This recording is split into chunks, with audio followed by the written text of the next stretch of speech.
सवाल हमसे कहता है कि एक बॉडी है हमारे पास जो कि वन डायमेंशनल मोशन कर रही है, has zero speed at an instant. किसी भी वो मोशन तो ऐसे कर सकती है, ऐसे कर सकती है, इस पूरे मोशन पर किसी एक इंस्टेंट, पर्टिकुलर इंस्टेंट पर जो है इसके पास स्पीड जीरो है। उस इंस्टेंट पर इन चारों ऑप्शन में से क्या होगा हमें बताना है। तो इसको कैसे सॉल्व करेंगे? बोला जा रहा है कि किसी भी एक इंस्टेंट पर स्पीड जीरो, उस इंस्टेंट पर वेलोसिटी पर कमेंट कीजिए। वेलोसिटी हमें पता है दैट इज़ एक वेक्टर क्वांटिटी है, और किसी भी एक वेक्टर क्वांटिटी को रिप्रेजेंट करने का तरीका इज मैग्नीट्यूड इनटू में direction. This magnitude is zero, that means अगर स्पीड जीरो है तो वेलोसिटी भी जीरो होगी, क्योंकि v जीरो है भाई। दैट मीन्स जीरो वेलोसिटी, ये तो हमारा आंसर होगा। नॉन जीरो वेलोसिटी ये नहीं हो सकता। क्यों? क्योंकि मैंने अभी चेक करा, जिस इंस्टेंट पर स्पीड जीरो है उस इंस्टेंट पर वेलोसिटी भी जीरो होगा।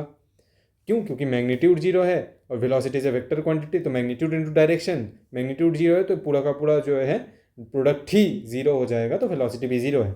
अच्छा, बोल रहा है जीरो एक्सेलरेशन।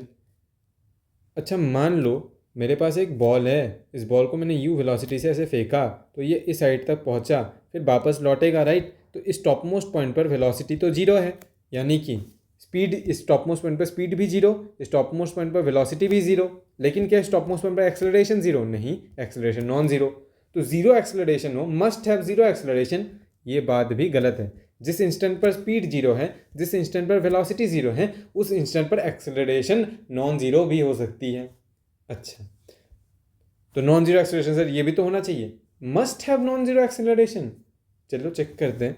मैंने बोला यार चल एक फंक्शन लेते हैं, एक्स बराबर टी क्यूब प्लस थ्री। बताना वेलोसिटी क्या बन जाएगा? It is 3t²। And acceleration बताना क्या बन जाएगा? It is 60, right. अब एक्सेलरेशन आया 60।